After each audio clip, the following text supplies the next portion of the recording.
Bismillahirrahmanirrahim. Assalamualaikum warahmatullahi wabarakatuh. Waalaikumsalam. Alhamdulillahirrabbilalamin. Wassalatu wassalamu ala sayyidil anbiya'i wal mursalin wa ala alihi wa sahbihi ajma'in. Rabbi syrah li sadri wa yassir li amri wa hlul 'uqdatam min lisani yafqahu qawli. Amma ba'du.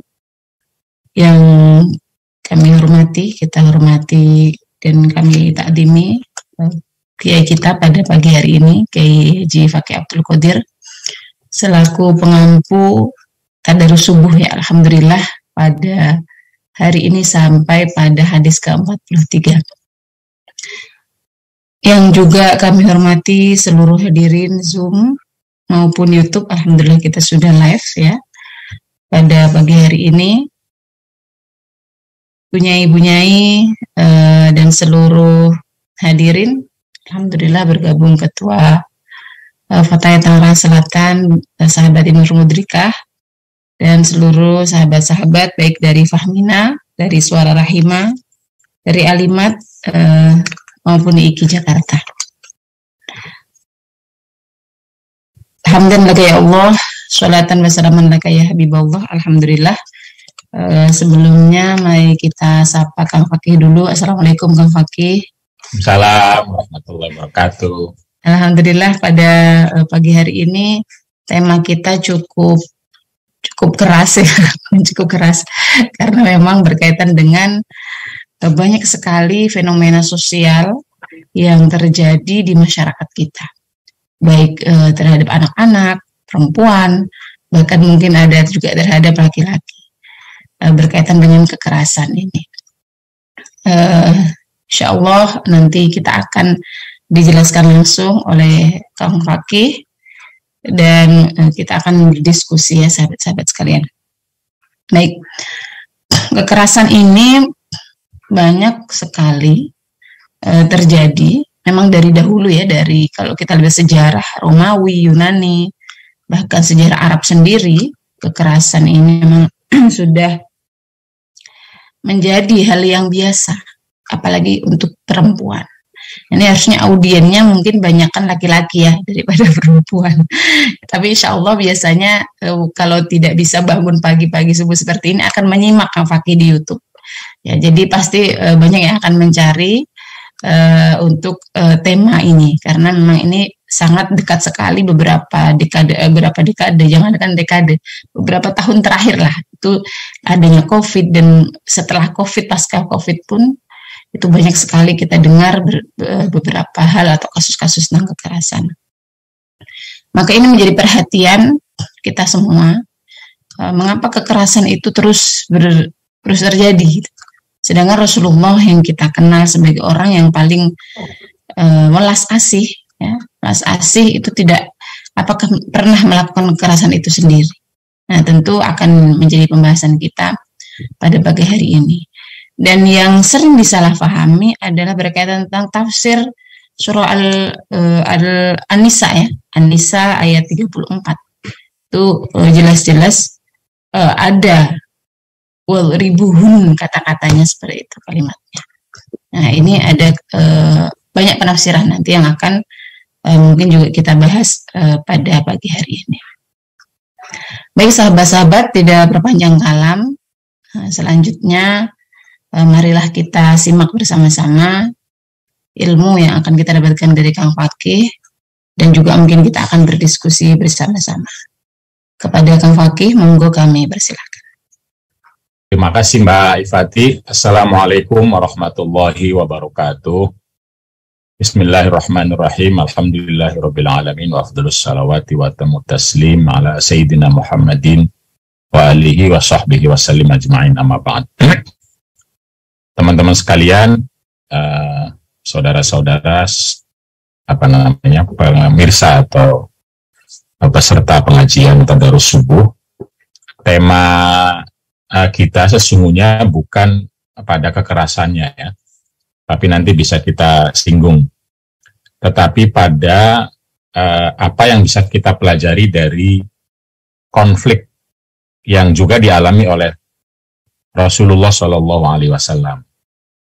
Jadi kita ini terkadang memahami secara sederhana, istilah keluarga sakinah, keluarga bahagia, atau keluarga apalagi ya Islami, keluarga itu nggak ada konflik sama sekali, nggak ada perbedaan sama sekali, adem terus gitu. Nah itu saya kira salah ya memahami hal ini, karena keluarga itu kan bertemunya dua pihak, laki-laki dan perempuan, yang pasti masing-masing sudah punya latar belakang, sudah punya kehidupan, sudah punya dan lain-lain, yang ketika ketemu tidak mungkin itu menyatu dalam arti hilang kepribadian masing-masing. Itu tidak mungkin, tidak akan pernah ada. Kalaupun terjadi itu pasti berarti yang satu itu tidak punya kepribadiannya atau tidak memperjuangkan kepribadiannya. Dia masuk dalam kepribadian salah satunya. Kalau dua-duanya adalah hidup, punya kepribadian, punya kemauan, punya kebutuhan, maka pasti akan terjadi dinamika penyesuaian yang disebut atau yang sering disebut sebagai perbedaan atau pertengkaran, bahkan konflik. Dan ini juga terjadi pada masa atau oleh keluarga Rasulullah SAW. Jadi karena itu ya kita bisa belajar, atau bagaimana belajar dari konflik ini. Apakah lalu kan kita seringkali problemnya adalah, terutama laki-laki, betul kata Mbak Iva, itu diajarkannya kan disuruh menundukkan, disuruh mendisiplinkan, disuruh melakukan pemukulan, kekerasan, sehingga konflik itu tidak menjadi pelajaran, tetapi menjadi peretak hubungan, justru menjadi pemisah hubungan karena telah melakukan kekerasan itu. Nah, disinilah saya kira esensi dari ngaji tadarus ke-43 itu. Jadi nanti untuk isu kekerasannya jika tidak cukup waktu, mungkin di lain tempat ya. Kalau cukup waktu ya bisa kita bicarakan. Tetapi lebih utamanya adalah bahwa pada saat konflik sekalipun itu Nabi Muhammad SAW tidak melakukan kekerasan. Nah, karena itu kita harus bagaimana mengelolanya, agar supaya konflik ini menjadi media untuk saling mengerti kebutuhan, saling memahami, meluapkan keinginan masing-masing, tapi juga memahami batasan-batasannya dan lain sebagainya. Nah, karena itu mari kita lihat dulu beberapa kisah ya terkait dengan konflik atau perbedaan atau pertengkaran dalam keluarga Rasulullah, agar kita juga paham bahwa menerima bahwa konflik atau perbedaan atau pertengkaran itu bagian alami dari sebuah keluarga, dari sebuah pasangan. Nah, problemnya adalah bagaimana kita mengelolanya. Nah, jika ini lanjutan dari kemarin, jika prinsip relasinya adalah menguasai, maka ketika konflik salah satu pihak ingin menguasai yang lain, terutama laki-laki misalnya, dengan cara melakukan kekerasan, memaksa, dan lain sebagainya. Tapi kalau dia memahaminya keluarga ini sebagai ikatan bersama, tanggung jawab bersama, maka konflik bisa menjadi media untuk meneruskan dinamika relasi itu agar lebih matang dan lebih kuat. Kira-kira begitu secara umumnya. Mari kita lihat misalnya adalah hadis pertama ya, yang bercerita tentang bagaimana terjadi konflik atau terjadi perbedaan antara Nabi dan istri beliau. Ini ada dalam surah Abu Dawud, ini yang paling pendek ya, yang panjang banyak sekali, yang panjang yang sampai turun ayat Al-Quran banyak sekali.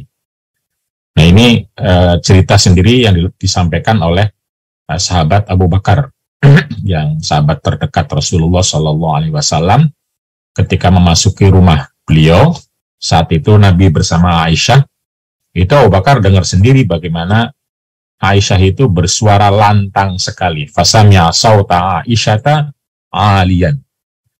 Abu Bakar masuk rumah Nabi itu mendengar suara Aisyah melenting keras atau tinggi sekali. Falamma dakhala tanawalaha liyaltimaha. Ketika memasuki kamar atau rumah tersebut, lalu Abu Bakar itu memegang tubuh atau bagian tubuhnya Aisyah, liyaltimaha, mau memukulnya. Ini kebiasaan lelaki begini.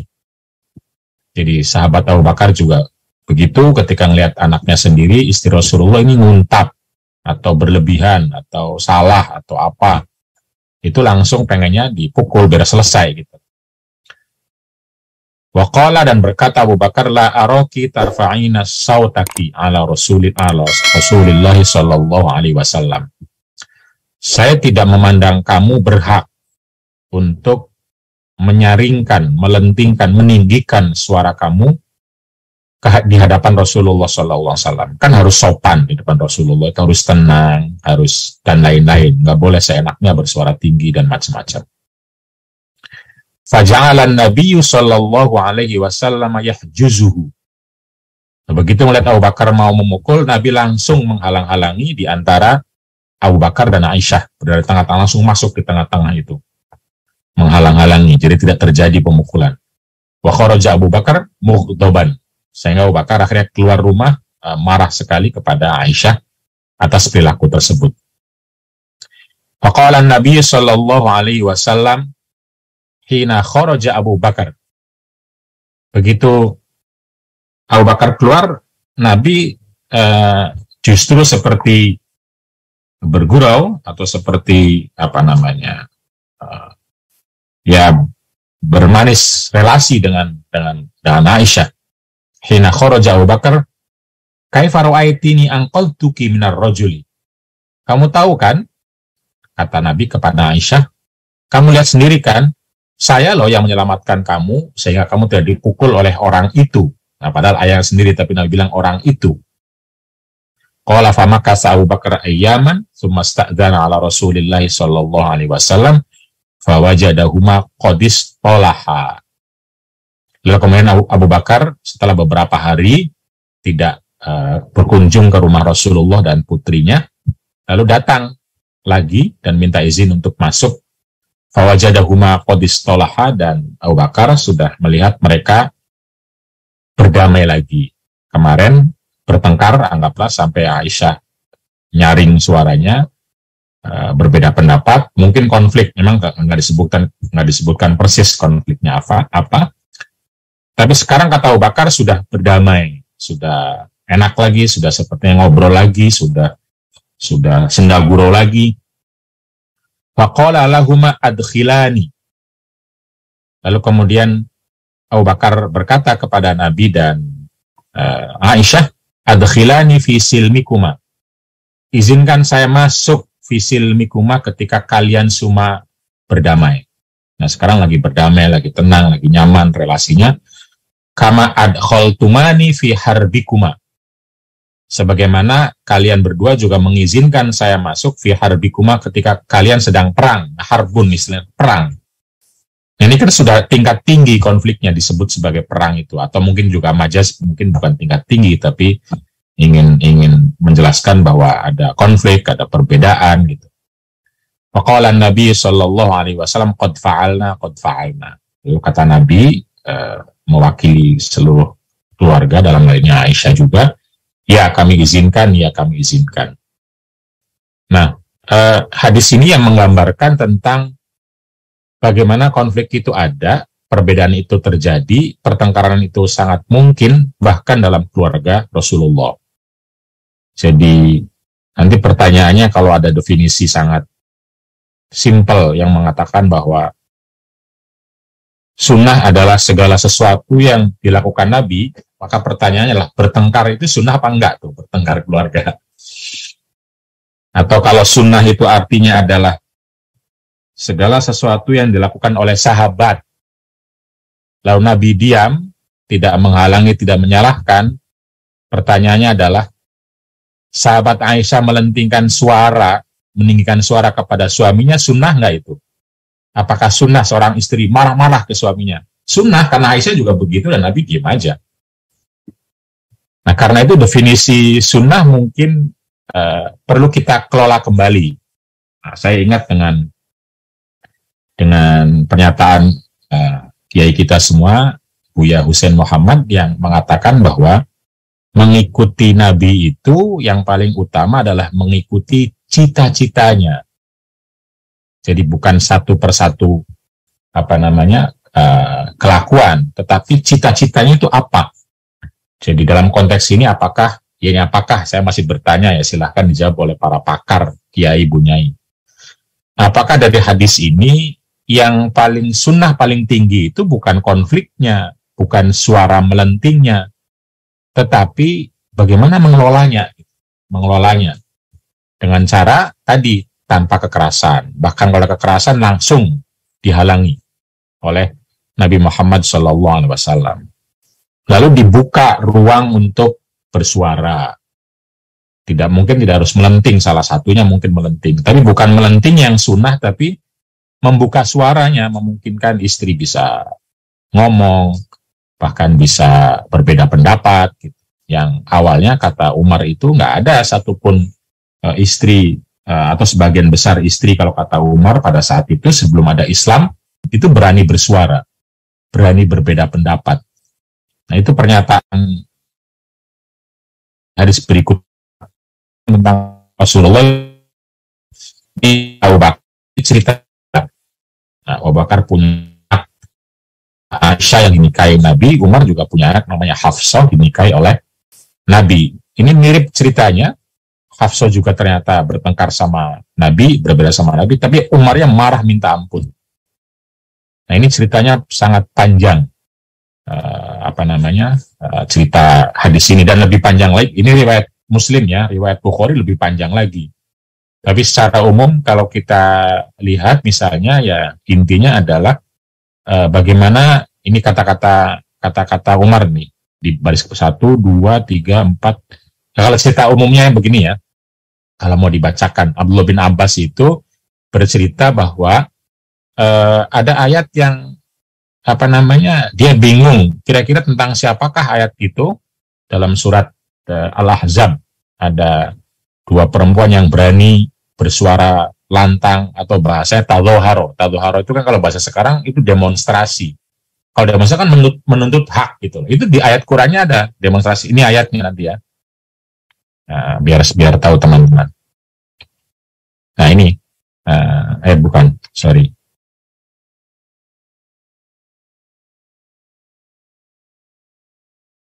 Nah, ini in tatuba ilallahi faqad saghat qulubukuma wa in tadzoharo. Kalau 2 istri itu atau 2 perempuan itu tetap mudzoharo, tetap kalau bahasa sekarang mudzoharo itu demonstrasi, menyuarakan secara lantang, menuntut hak-haknya terus menerus gitu. Nah, ayat inilah yang ditanyakan oleh Ibnu Abbas, kira-kira siapa ya 2 perempuan itu? Nah, dia malu untuk bertanya kepada Umar bin Khattab. Lalu kemudian pada satu kesempatan akhirnya bercerita, lalu kata Umar, itu tentang Aisyah dan Hafsah orangnya. Kira-kira begitu. Anaknya sendiri, yaitu Hafsah anaknya, dan Aisyah adalah anaknya Abu Bakar yang tadi sering atau beberapa kali berbeda pendapat dan menuntut dengan suara yang berlebihan, yang keras itu. Nah, kata Umar, wa in kunna fil jahiliyati ma na'uddu lin nisa'i amran. Dulu kami itu di zaman jahiliyah nggak pernah memperhitungkan perempuan sama sekali. Jadi perempuan itu nggak diperhitungkan, nggak boleh bersuara. Nanti disebutkan tentang istrinya, nggak boleh berpendapat. Kalau suami ngomong A, harus A. Jadi surga katut, neraka surga nurut, neraka katut, kira-kira begitu. Hatta anzalallahu ta'ala fihinna ma anzal wa qasama lahunna ma qasam. Sehingga Allah lalu menetapkan bahwa perempuan punya hak, perempuan punya bagian gitu. Qala fa bainama ana fi amrin a'tamiruhu idh qalat li imraati law sana'ta kadza wa kadza. Suatu saat saya itu punya keinginan sesuatu, mau memutuskan sesuatu, tiba-tiba istri saya ikut ngomong, "Kamu jangan itu dong, ini aja." Umar marah pada istrinya, "Kamu ikut-ikutan sih sama yang mau saya lakukan, kamu nggak punya hak sama sekali untuk itu." Gitu kira-kira. Lalu kata istrinya, faqalat li ajaban laka ya ibnul Khattab. Kamu kok aneh sekali Umar bin Khattab. Ma turidu an turaja. Kamu kok tidak mau didebat, tidak mau diberi pendapat oleh istri. Padahal inna ibnataka la turaji'u Rasulullah. Padahal anakmu yaitu Hafsah yang menjadi istri Rasulullah itu la turaji'u, dia selalu berdebat berbeda-beda dan memberi pendapat kepada Rasulullah hatta yadhalla yaumahu ghadban. Bahkan pendapatnya itu berbeda dengan Rasulullah sehingga Rasulullah satu harian penuh itu marah. Seharian penuh marah dari pendapatnya Hafsah. Jadi kata istrinya, Umar, kamu kok heran, istrinya Nabi yang anakmu itu biasa berbeda pendapat. Biasa menyampaikan pendapat bahkan berbeda dan sampai Rasulullah itu marah. Tentu marah ada level-levelnya, nanti marahnya tidak destruktif itu. Qala Umar fa'akhudhu ridai tsumma akhruj. Umar tentu marah mendengar itu, lalu kemudian pergi menemui dan masuk ke rumah Rasulullah, lalu kemudian ketemu sama Hafsah dan bertanya, apakah betul kamu sering mendebat Rasulullah gitu, sampai Rasulullah katanya marah. Faqalat Hafsah, wallahi inna la nuraji'uhu. Kata Hafsah, demi Allah, kami semua, tidak hanya saya, tidak hanya Hafsah, tapi kami semua ini ya biasa berpendapat, berbeda pendapat, menyampaikan pendapat yang bisa jadi Rasulullah tidak sama level pendapatnya, tentu dalam konteks kehidupannya. Fakultu, maka saya berkata, kata Umar, ta'lamina anni uhadziruki uqubatallahi wa ghadaba rasulih. Saya wanti-wanti ya, saya warning, saya hati-hati kamu akan dapat siksa dari Allah dan akan dapat kemarahan Rasulullah. Ya bunayya, wahai putriku.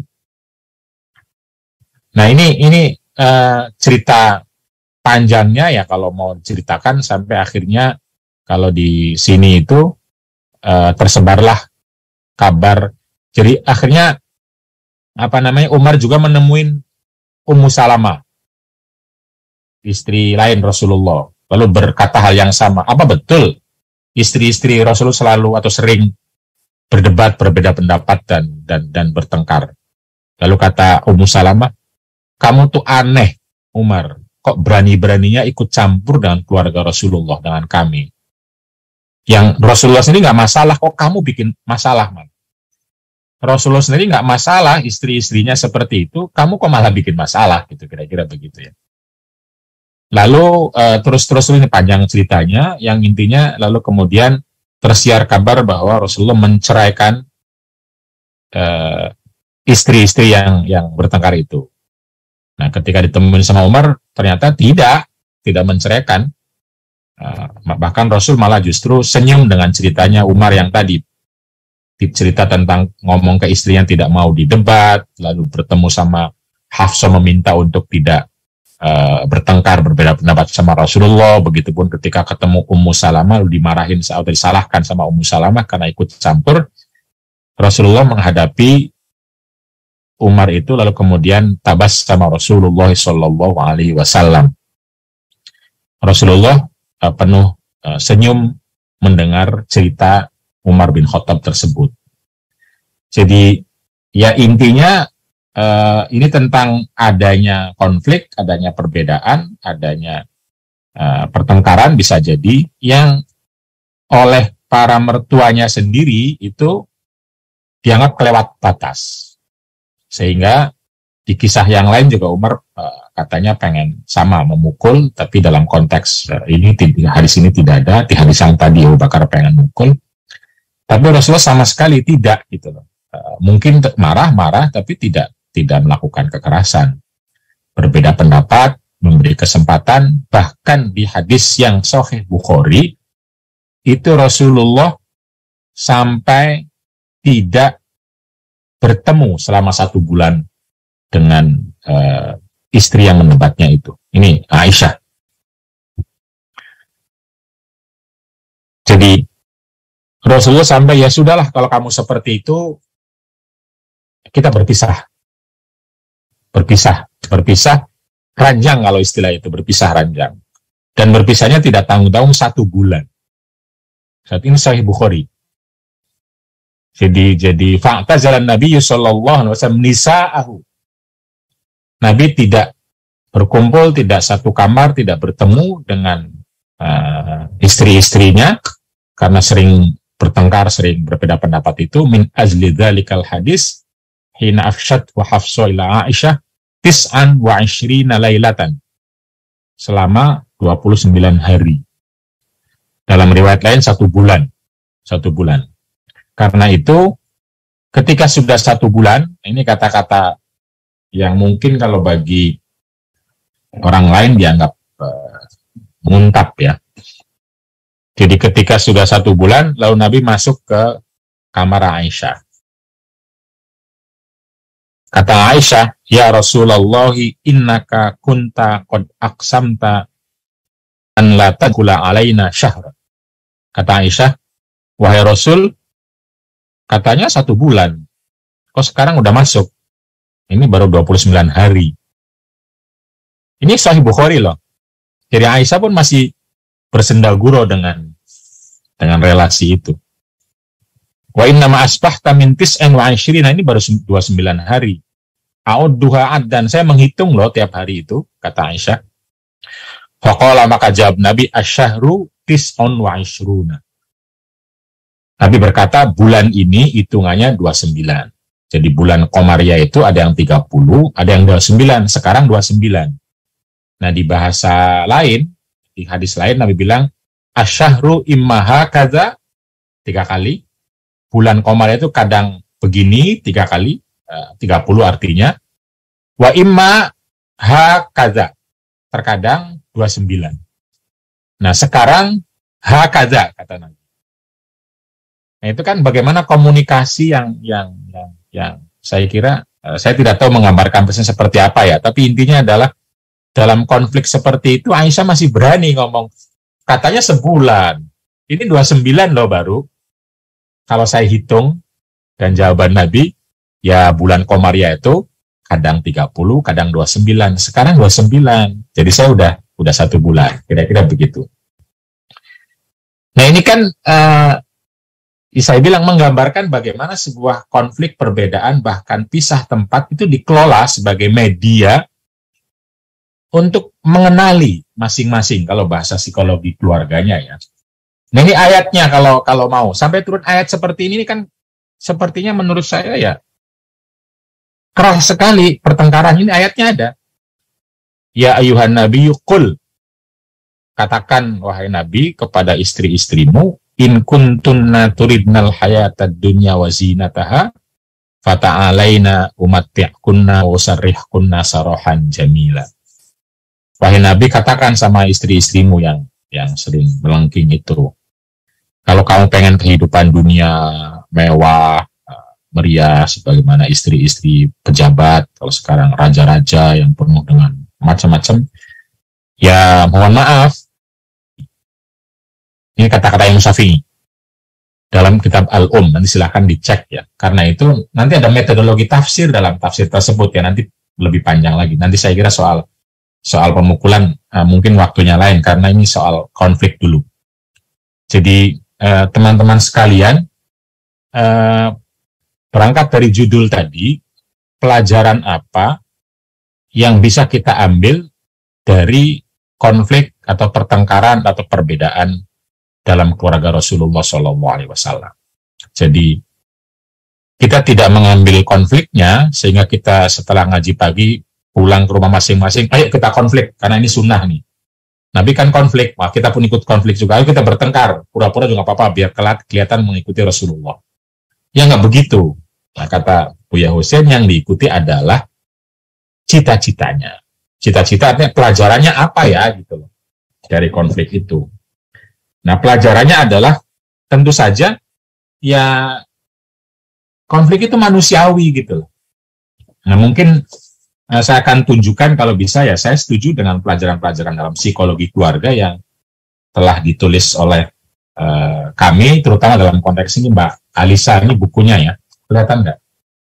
Nah nampak ya, gimana caranya kelihatannya? Oke, buku Pondasi Keluarga Sakinah yang diterbitkan oleh Kementerian Agama tahun 2015 belum mengalami cetak ulang, padahal sudah banyak perbaikan. PDF-nya sudah saya bagikan ke Aida, nanti Aida silahkan dibagikan lagi. Nah, kalau dari pelajaran ini, di dalam buku ini disebutkan tentang prinsip-prinsip psikologi relasi ya, relasi. Jadi, nah ini penting ya, menurut saya penting. Ini ada di halaman 41 sampai halaman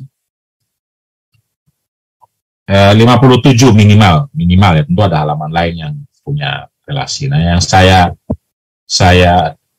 rangkumkan kira-kira begini. Dalam relasi itu harus disadari pernikahan itu bukan jatuh cinta, tapi membangun cinta. Jadi beda antara cinta dengan jatuh cinta. Jatuh cinta itu namanya jatuh, biasanya nggak sengaja, tiba-tiba. Dan itu umurnya sangat pendek secara psikologi itu, kalau jatuh cinta itu. Dan itu biasanya sakit, tanda kutip ya. Dan memang kalau jatuh cinta itu ya karena tidak sengaja atau bukan tidak sengaja, maksudnya tiba-tiba membesar gitu loh. Mungkin ada sengaja mulai kontak, mengawali, tapi tiba-tiba membesar tanpa terkendali. Nah, nikah itu bukan itu. Nikah itu justru membangun cinta. Membangun artinya sadar akan ada keburukan, akan ada kebaikan, akan ada problem, akan ada tantangan, akan ada peluang. Nah, kesadaran ini digunakan terus untuk membangun cinta. Jadi pernikahan itu adalah ruang untuk membangun cinta. Ya boleh jatuh cinta pada orang yang sama, kata berkali-kali boleh. Tetapi itu secara psikologi mustahil. Dalam tanda kutip, selama pernikahan jatuh cinta terus itu nggak mungkin. Itu nggak mungkin. Nah, karena itu harus sadar bahwa ini akan ada sebagaimana jalan, ada lubang, ada kerikil, tapi kita sadar punya tujuan. Nah, dan kesadaran itulah yang disebut dengan membangun cinta itu. Jadi walaupun awalnya beberapa itu mungkin pacaran, saling mencintai, tapi itu ya sangat temporer. Karena itu perlu kesadaran besar itu. Yang kedua, itu yang harus selalu dipupuk adalah ada 3 unsur relasi. Itu harus selalu dipupuk. Jadi satu saja tidak cukup, tetapi juga mungkin mengalami dinamika dan perubahan-perubahan. Yang satu mungkin redup, tetapi dikelola lagi agar yang lainnya kuat. Jadi ada kedekatan emosi, ada keteguhan komitmen, ada kekuatan gairah. Ini bisa kalau 3-tiganya ada, itu hebat, keren ya. Tetapi tentu saja yang utamanya nanti komitmen, yang keduanya adalah kedekatan emosi. Kedekatan emosi itu ikut merasakan, ikut sakit ketika sakit, ikut membantu, jadi langsung punya. Kalau komitmen ya menjaga bagaimana ikatan ini terus, kekuatan gairah ya seks dalam konteks ini ya.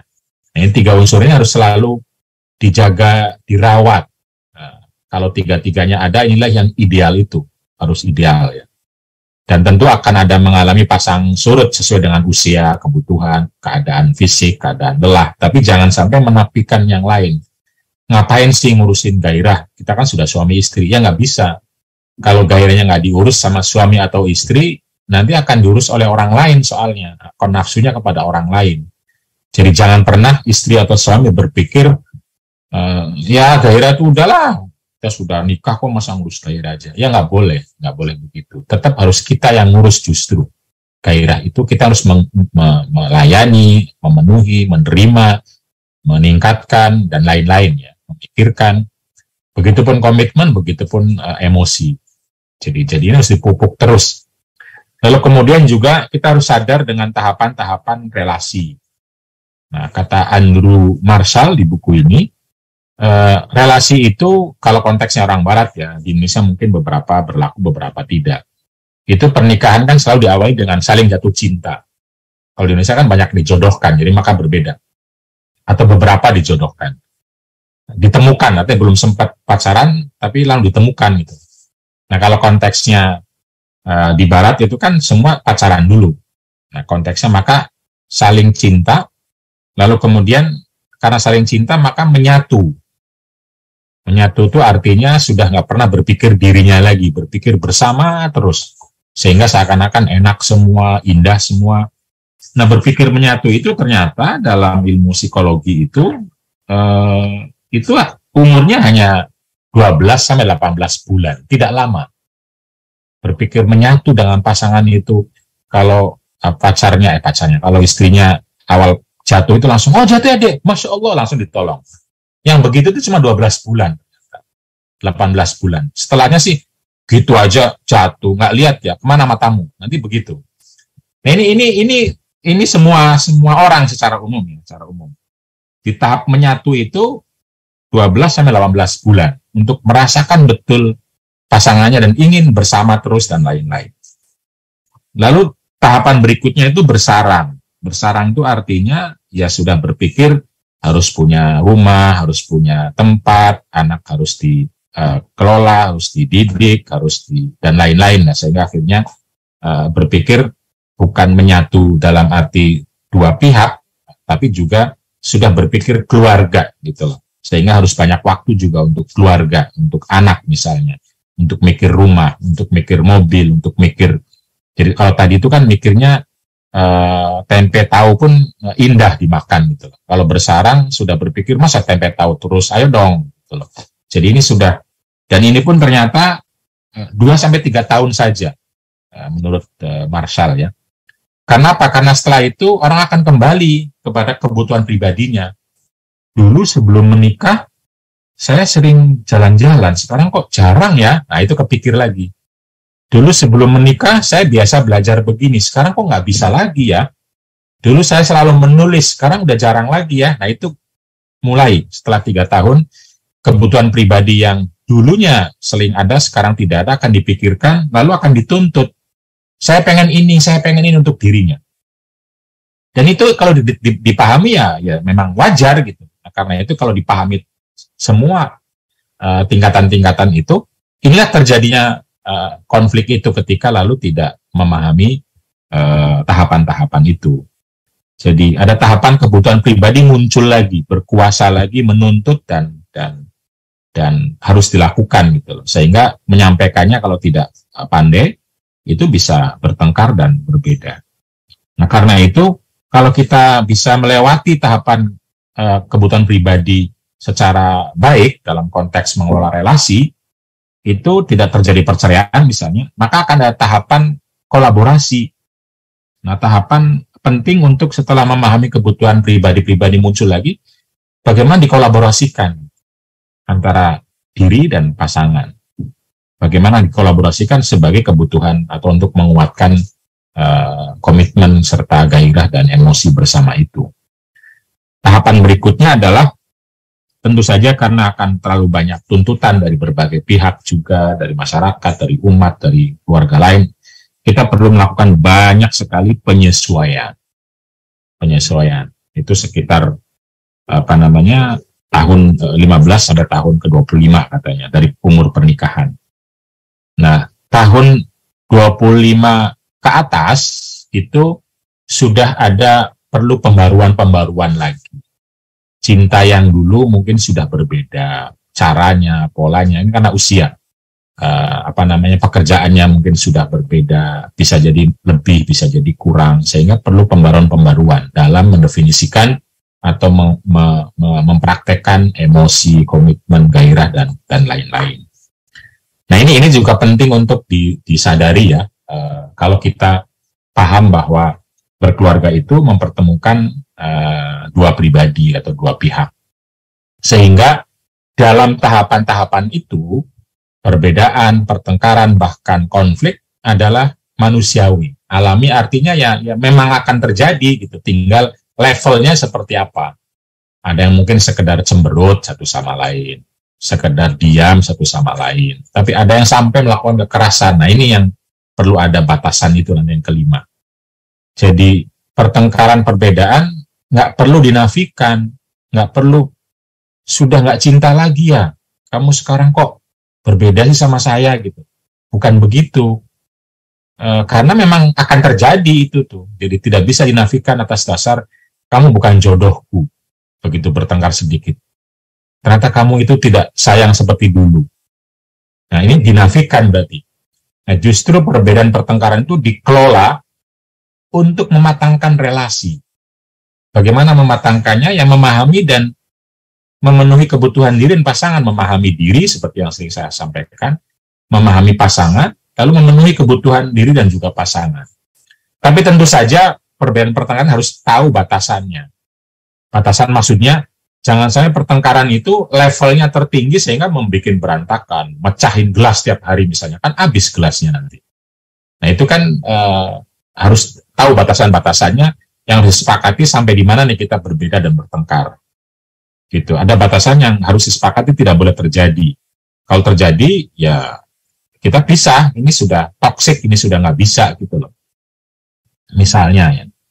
Tapi tentu ada batasan yang kita minta karena ini karakternya begitu sering marah sekali untuk dilatih misalnya. Itu nanti beda lagi. Silahkan batasannya mungkin disepakati. Yang keenam, di antara batasan itu yang paling utama adalah bagaimana masing-masing itu sadar dan menjaga diri dari sikap-sikap ketika bertengkar yang justru bisa menghancurkan hubungan. Nah, dalam buku ini disebutkan apa saja yang bisa menghancurkan itu. Ini kritik pedas yang berlebihan. Pasangan selalu salah mulu di matanya. Gitu loh.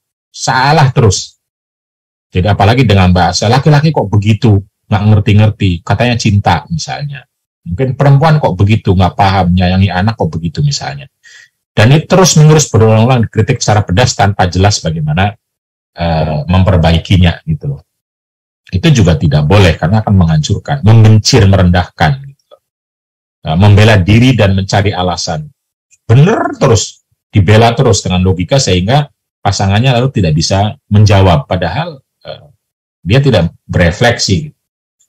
Begitupun mendiamkan dan mengabaikan, diam terus, nggak ngomong, nggak bercerita, nggak menyampaikan keinginannya, kebutuhannya, ketika ditanya juga nggak tahu mau apa, terserah gitu. Mau kemana terserah dan lain-lain. Ini juga akan meretahkan karena itu ya penting kita untuk nanti nomor 8-nya ya, penting kita untuk bisa mematangkan itu. Nah nomor 7 jangan lupa tentu saja ya relasi itu perlu untuk terus dikuatkan dengan yang saya sebut sebagai atau disebut oleh Mbak Alisa sebagai energi cinta, yaitu K4L. Atau energi relasi, kuatkan relasi. K4 tuh K-nya kalimat positif, kehadiran atau kebersamaan, kontak fisik, pegangan, pelukan, hubungan intim, itu kontak fisik, kado, artinya hadiah, dan layanan. Layanan itu yang melayani. Ini jangan dalam konteks psikologi ini, jangan karena merasa jadi ulama, jadi aktivis, jadi dosen, lalu nggak mau lagi melayani pasangan. Nah, saya kan aktivis fatayat, sudah diajarin gender, masa ngelayanin suami? Aduh, amit-amit, itu nggak boleh begitu. Apalagi suami ya, saya kan suami, kepala rumah tangga, masa melayani? Mijit istri enak aja, amit. Nggak boleh begitu.